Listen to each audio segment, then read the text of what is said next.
नमस्कार दोस्तों। जैसा आप सबको पता है कि अभी बीपीएससी परीक्षा जो 23 जनवरी को होने वाली थी वो अपरिहार्य कारणों से स्थगित कर दी गई है। तो अब हमारी अगली रणनीति क्या होनी चाहिए बीपीएससी को लेके।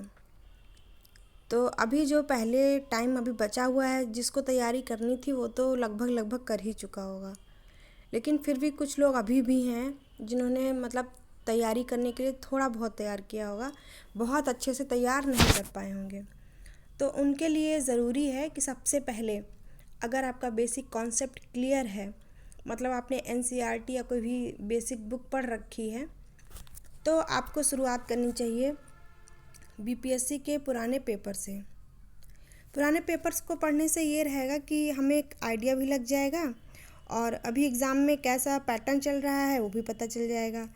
तो इसके लिए हम लोग घटना चक्र की जो बीपीएससी की पुराने सॉल्व पेपर आ रहे हैं उनको लेके पढ़ सकते हैं।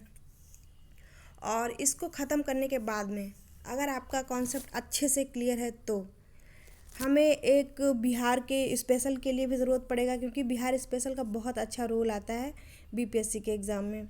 तो बिहार स्पेशल के लिए हम इम्तियाज़ अहमद की बुक ले सकते हैं, या तो फिर आपको जो भी ठीक लगे एक बिहार स्पेशल के लिए आप वो भी ले सकते हो।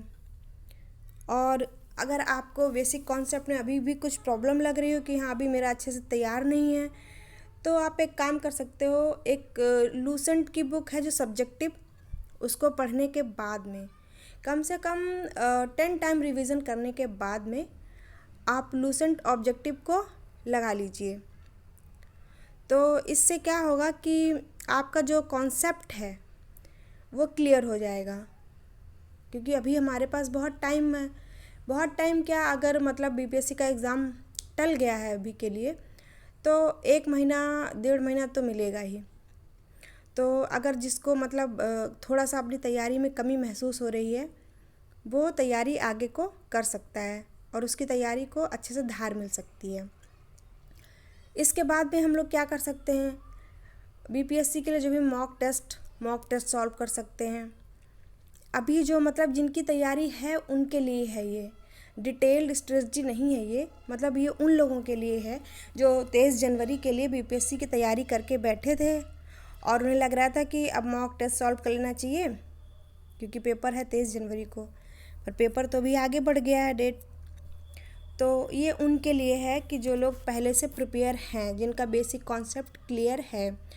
और जिसका बेसिक कॉन्सेप्ट क्लियर नहीं है उसके लिए ये बेहतर रहेगा कि सबसे पहले वो लूसेंट सब्जेक्टिव पढ़े और उसके बाद में ऑब्जेक्टिव सॉल्व करे, फिर बीपीएससी के सॉल्व पेपर और इम्तियाज़ अहमद, एक जिसकी भी आपको अच्छी लगे एक राइटर की बुक बिहार स्पेशल की पढ़ ले।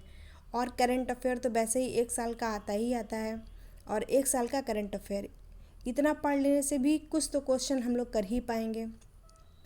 और बहुत अच्छे से अगर करना है तो फिर एनसीईआरटी तो आप जान ही रहे हो कि कितना ज़रूरी है, तो एनसीईआरटी को पढ़ना है। और इसके साथ साथ घटना चक्र पूर्वावलोकन भी आए हुए हैं।